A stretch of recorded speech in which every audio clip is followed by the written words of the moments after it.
Assalamualaikum warahmatullahi wabarakatuh. Alhamdulillahirabbil alamin. Wabihi nasta'inu ala umuri dunya waddin. Wassalatu wassalamu ala asyrafil anbiya'i wal mursalin sayyidina wa maulana Muhammadin wa ala alihi wa sahbihi ajmain, amma ba'd. Yang terhormat Bapak Dr. Andes Haji Muslam MAG MPD selaku dosen mata kuliah supervisi pendidikan, dan tak lupa teman-teman semua yang saya sayangi. Syukur alhamdulillah kita masih diberi kesempatan untuk melaksanakan pembelajaran walaupun masih daring. Semoga pandemi ini segera berakhir dan kita dapat melaksanakan pembelajaran secara langsung. Saya sebagai pembuka dari kelompok 6, yakni dengan judul makalah Model Supervisi Pendidikan. Dari kelompok 6 saya beranggotakan 3 orang, yakni saya sendiri, Izatul Fatimah, dan ada rekan saya, Itna Hidayatur Rahmah, dan yang satunya lagi, Muhammad Naufal Al-Robani. Di dalam model supervisi pendidikan yang harus dijelaskan di dalam mata kuliah supervisi pendidikan kali ini ada 5, namun di dalam kelompok kami mendapat bagian untuk menerangkan 3 model saja, yakni model supervisi pendidikan konvensional atau tradisional, yang kedua model supervisi ilmiah atau scientific, dan yang satunya lagi model supervisi pendidikan klinis. Saya akan menjelaskan model supervisi terlebih dahulu. Model berasal dari bahasa Inggris yakni model, yang bermakna bentuk atau kerangka sebuah konsep atau pola. Menurut Harjanto, mengartikan model sebagai kerangka konseptual yang digunakan sebagai pedoman atau acuan dalam melakukan suatu kegiatan. Dalam pengertian lain, model juga diartikan sebagai barang atau benda tiruan dari benda sesungguhnya. Misal globe yang merupakan tiruan dari bentuk bumi. Oke, model supervisi konvensional atau tradisional. Kenapa disebut dengan model supervisi tradisional? Karena model ini merupakan refleksi dari kondisi masyarakat saat kekuasaan yang otoriter atau feodal. Hal ini berpengaruh pada sikap pemimpin yang oktorat dan korektif. Supervisi yang dilakukan oleh pemimpin dengan cara mencari-cari kesalahan dan menemukan kesalahan dari bawahannya yang dipimpin. Model supervisi ini juga disebut dengan model supervisi korektif, karena model supervisi ini memang sangat mudah untuk mengoreksi dan mencari-cari kesalahan orang lain, tetapi sangat sulit melihat dari segi positif hubungan dengan hal-hal yang baik. Untuk model supervisi selanjutnya akan dijelaskan oleh 2 rekan saya. Terima kasih. Baik, saya lanjut yang poin B, yaitu model supervisi ilmiah atau scientific. Model supervisi ilmiah atau scientific ini pembelajaran dipandang sebagai suatu ilmu atau sains. Oleh karena itu, perbaikan pembelajaran dilakukan dengan menggunakan metode-metode ilmiah. Kemudian, pembelajaran yang dilakukan oleh guru dilakukan berdasarkan temuan penelitian atau teori yang secara empirik telah teruji kebenarannya. Menurut Sahertian, sebuah model supervisi saintifik yang digunakan oleh supervisor untuk menjaring data atau informasi dan menilai kinerja kepala sekolah dan guru dengan cara menyebarkan angket. Supervisi yang bersifat ilmiah ini memiliki beberapa ciri-ciri, yaitu yang pertama, dilakukan secara berencana dan berkelanjutan atau kontinu. Kemudian yang kedua yaitu sistematis dan menggunakan prosedur serta teknik tertentu. Kemudian yang ketiga yaitu menggunakan instrumen pengumpulan data. Dan yang terakhir yaitu Bismillahirrahmanirrahim. Baik teman-teman, terima kasih atas waktu yang telah diberikan. Saya akan mempresentasikan untuk poin selanjutnya pada makalah kami dari kelompok 6 terkait pembahasan pada model supervisi. Baik, adapun yang akan saya presentasikan adalah model supervisi klinis. Apa itu supervisi klinis? Yakni yang dilakukan berdasarkan adanya keluhan atau masalah dari guru yang kemudian disampaikan oleh supervisor. Supervisi klinis merupakan bentuk supervisi yang difokuskan pada peningkatan pembelajaran dengan melalui siklus yang sistematis dalam perencanaan, pengamatan, serta analisis intensif dan cermat tentang penampilan pengajaran yang nyata. Jadi supervisi klinis ini lebih menekankan pada hubungan tatap muka antara supervisor dengan guru serta terpusat pada keterampilan atau perilaku aktual guru dalam mengajar. Adapun ciri-ciri model supervisi klinis, yang pertama, bantuan yang diberikan oleh supervisor kepada guru bukanlah bentuk instruksi ataupun perintah, melainkan komunikasi, masukan, saran, sehingga terjadilah hubungan manusiawi yang pada akhirnya guru-guru merasa aman dan tidak merasa diintervensi oleh supervisor. Kemudian apa yang akan disupervisi itu timbul dari harapan dan dorongan dari guru itu tersendiri. Jadi permintaan guru merasa ingin lebih, merasa ingin agar lebih baik lagi, sehingga mereka memanggil ataupun memerlukan masukan dari para supervisor. Kemudian supervisi yang diberikan tidak saja pada keterampilan mengajar, tetapi juga mengenai aspek-aspek kepribadian guru, misalnya motivasi terhadap gairah mengajar. Jadi guru ketika mengajar kok lemas, guru mengajar kok tidak antusias, maka perlu seorang ataupun memanggil supervisor untuk memberikan masukan, untuk memberikan semangat, suntikan motivasi kepada guru tersebut agar lebih bersemangat lagi ketika mengajar. Kemudian poin-poin selanjutnya nanti silakan teman-teman bisa pelajari sendiri dan dibaca pada makalah yang sudah kami share. Ciri-ciri supervisi klinis tersebut yang sudah saya sebutkan dan yang sudah kami share di materi tersebut memberikan pemahaman bahwa dalam supervisi klinis bahwa seseorang supervisor tidak boleh mengintervensi guru yang sedang mengajar. Jadi tidak boleh ketika kita guru mengajar kemudian supervisor berkata ini. Itu tidak dibetulkan, karena supervisi klinis lebih menekankan pada pendekatan yang lebih pragmatis ataupun lebih kedekatan pada manusiawi, komunikasi yang baik, serta memberikan masukan-masukan, tidak terpusat pada perintah ataupun instruksi. Jadi lebih memberikan kebebasan pada guru untuk mengekspresikan cara dia mengajar, kreativitas dia dalam mengajar. Jadi itu yang supervisi klinis. Kemudian karakteristiknya adanya kerjasama yang saling mempercayai dan menghargai. Jadi kepercayaan dari supervisor untuk percaya pada guru, kemudian menghargai, itu penting dalam model supervisi klinis tadi. Kemudian juga guru menghormati, menghargai masukan-masukan yang diberikan oleh supervisor, tidak merasa dirinya lebih dan tidak pula merasa dia itu dijatuhkan, atau tidak, saling menghargai dan saling memahami untuk menjadi lebih baik lagi ke depannya dalam mengajar. Kemudian berbagi kepakaran atau dasar kemitraan dan kolegial. Kemudian suatu anggapan bahwa guru penerima pasif tetapi partner aktif yang berperan serta dalam keberhasilan supervisi. Setelah supervisi selesai dilakukan, maka dilanjutkan dengan pertemuan balikan untuk menilai, membahas, dan mendiskusikan hasil supervisi tadi. Guru diharapkan aktif mengevaluasi dirinya dan merefleksikan apa yang telah ia lakukan dalam mengajar. Kemudian guru dan supervisor dapat bekerja sama membahas data tentang hasil supervisi itu sampai menemukan kesepakatan bersama apa-apa yang perlu ditingkatkan dan apa-apa yang perlu dibenahi. Kemudian prinsip-prinsip supervisi klinis. Yang pertama, supervisi klinis yang dilakukan harus berdasar atas inisiatif dari para guru terlebih dahulu. Perilaku supervisor harus demikian taktis sehingga guru-guru terdorong mau minta bantuan dari supervisor. Jadi tidak supervisor yang meminta guru harus disupervisi, tidak, tetapi keinginan dari guru itu sendiri. Ketika guru ingin membenahi diri, ketika guru ingin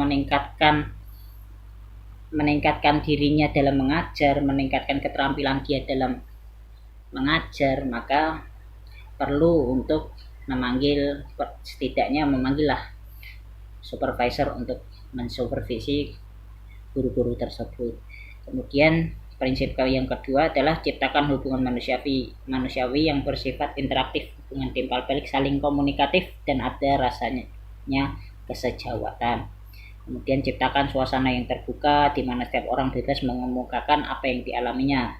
Supervisor berusaha sesuai dengan apa yang menjadi harapan guru. Ya. Kemudian objek kajian adalah kebutuhan profesional guru. Kemudian perhatian dipusatkan pada unsur-unsur yang spesifik yang harus diperbaiki. Dari prinsip-prinsip supervisi klinis yang disampaikan di atas bahwa hubungan antara supervisor dengan guru dalam pendekatan model supervisi klinis adalah hubungan kolegial yang sederajat dan bersifat interaktif. Hubungan seperti ini lebih dikenal dengan sebagai hubungan antara tenaga profesional berpengalaman dengan yang kurang berpengalaman, sehingga terjalin dialog profesional yang interaktif dalam suasana familiar dan terbuka. Dialog ini isinya bukan pengarahan atau instruksi, sekali lagi bahwa model klinis ini bukan instruksi maupun pengarahan, melainkan isinya tentang pemecahan masalah pembelajaran yang dialami oleh para guru selama mengajar. Ya, jadi bersifat diskusi, dialog, kemudian keterbukaan guru ketika dan kesulitan-kesulitan apa, masalah apa yang dialami ketika dia mengajar. Sekali lagi bukan perintah maupun instruksi yang diarahkan oleh supervisor kepada guru harus seperti ini, harus ini, tidak. Tetapi lebih kepada dialog dan pemecahan masalah-masalah yang dialami. Kemudian tahap-tahap model supervisi klinis. Menurut Kogan dalam bukunya Clinical Supervision ada 8 tahap pelaksanaan supervisi klinis, yaitu saya bacakan beberapa, nanti silakan teman-teman buka kembali makalah yang telah kami share. Silakan teman-teman nanti baca. Beberapa saya akan bacakan. Yang pertama adalah tahap membangun dan memantapkan hubungan guru dengan pengawas atau supervisor.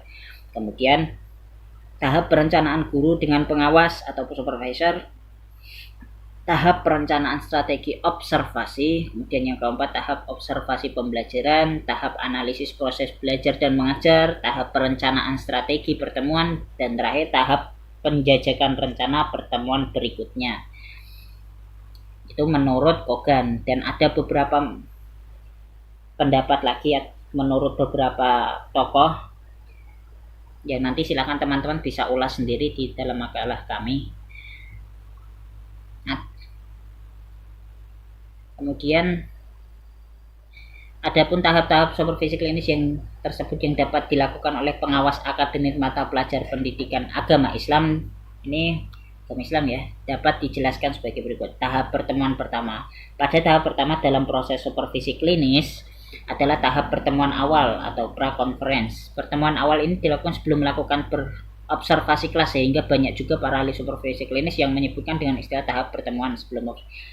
Tujuan utama pertemuan awal ini adalah untuk mengembangkan secara bersama-sama antara supervisor dengan pihak guru kerangka kerja observasi kelas yang akan dilakukan nanti pada saat observasi. Hasil dari pertemuan awal ini adalah kesepakatan kerja antara pengawas dengan guru. Kemudian yang kedua adalah tahap observasi mengajar. Tahap kedua dalam proses supervisi klinis adalah tahap observasi mengajar. Tahap ini harus dilaksanakan secara sistematis dan objektif. Perhatian observasi ditunjukkan pada guru dalam bertindak dan kegiatan-kegiatan kelas hasil tindakan guru.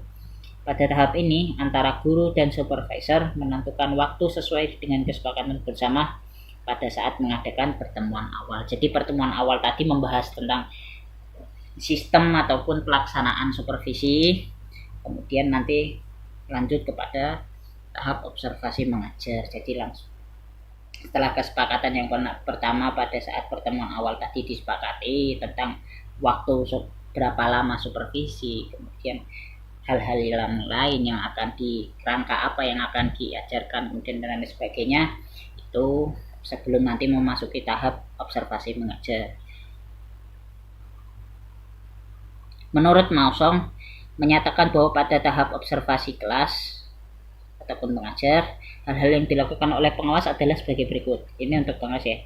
Pengawas bersama guru memasuki ruangan kelas dengan penuh keakraban, nggak jutek, nggak menampakkan wajah ini saya, tidak, tapi bersahabat, kemudian penuh keakraban antara guru ataupun kepada murid-murid. Jadi tidak merasa kayak intervensi kok serem ya. Nah, tidak seperti itu sebagai seorang supervisor.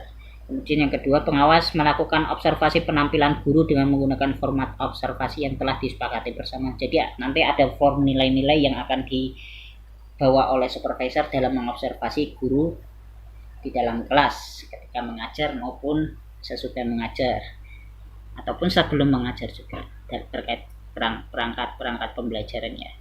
Kemudian guru memberikan penjelasan kepada siswa maksud kedatangan supervisor. Jadi nanti guru mengenalkan siapakah orang yang datang bersama kita. Jangan diem aja, karena itu termasuk penilaian kita komunikatif seorang guru. Apakah dia komunikatif dengan mengenalkan seseorang supervisor tadi kepada murid-murid kita, atau malah kita terfokus pada murid mengabaikan supervisor tadi. Ini juga menjadi catatan penting bagi seorang guru. Jadi alangkah baiknya ketika supervisor hendak mensupervisi kelas kita, maka patutnya lah kita kenalkan beliau siapa gitu ya, agar sekali lagi agar terjalin hubungan yang baik, agar terjalin komunikasi yang aktif dan akrab. Kemudian guru selama mengadakan pengamatan, pengawas hanya memfokuskan pada kontrak dengan guru. Jika hal penting di luar dari kontrak, pengawas dapat membuat catatan untuk pembinaan selanjutnya atau didiskusikan.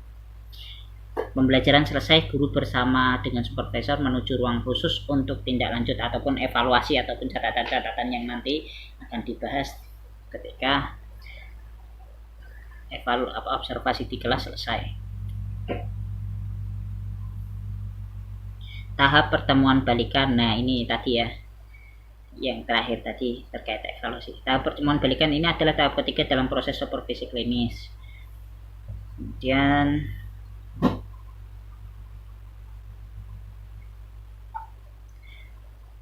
hal ini adalah 5 hal manfaat pertemuan balikan bagi guru seperti yang dikemukakan oleh Goldhammer, Anderson, dan Krajewski dalam maka Wimbang adalah sebagai berikut. Guru bisa diberi penguatan dan kepuasan sehingga bisa termotivasi dalam karyanya.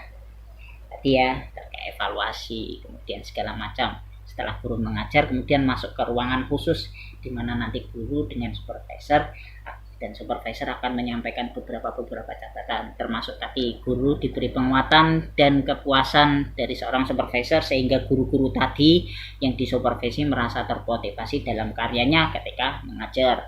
Kemudian isu-isu dalam pengajaran bisa didefinisikan bersama supervisor atau pengawas dan guru secara tepat. Kemudian pengawas atau supervisor bila perlu berupaya mengintervensi guru secara langsung untuk memberi layanan bantuan didaktis dan bimbingan. Bukan perintah, sekali lagi, tapi secara langsung memberikan layanan, ya, masukan, bahasa halusnya. Kemudian guru bisa dilatih dengan teknik ini untuk melakukan supervisi pada dirinya sendiri. Kemudian guru bisa diberi pengetahuan tambahan untuk meningkatkan tingkat analisis profesional diri pada masa yang akan datang, ya. Ini pentingnya supervisi agar guru termotivasi untuk selalu membenahi diri, mengupgrade dirinya untuk menjadi lebih baik lagi ke depannya. Kemudian di situ ada siklus ataupun tabel ya, nanti silahkan teman-teman bisa baca kemudian difahami. Baik, adapun penutup kesimpulannya, model berasal dari bahasa Inggris. Model yang bermakna bentuk atau kerangka sebuah konsep atau pola. Adapun kesimpulannya dari makalah yang kami sampaikan, tadi model arti dari bahasa Inggris bermakna model, yang bermakna bentuk atau kerangka sebuah konsep atau pola. Macam-macam model supervisi pendidikan antara lain model konvensional atau tradisional, model supervisi ilmiah atau scientific. Yang ketiga, model supervisi klinis yang tadi kita bahas. Untuk model supervisi artistik, model supervisi kolegial tidak kami bahas. Baik, penutup demikian presentasi dari kelompok kami. Kami mohon maaf jika banyak kesalahan dan kekurangannya. karena kami sama-sama baru belajar, sehingga mohon dimaafkan dan dimaklumi apabila banyak kekurangan dan kesalahannya. Semoga ilmu yang tadi kita pelajari pada hari ini bermanfaat bagi kita semua untuk masa mendatang dalam meningkatkan mutu kualitas diri kita agar lebih siap lagi ketika kita menginjakkan kaki untuk menjadi seorang pendidik yang baik dan berakhlak serta yang terakreditasi baik. Demikian dari kelompok kami akhiri. Assalamualaikum warahmatullahi wabarakatuh.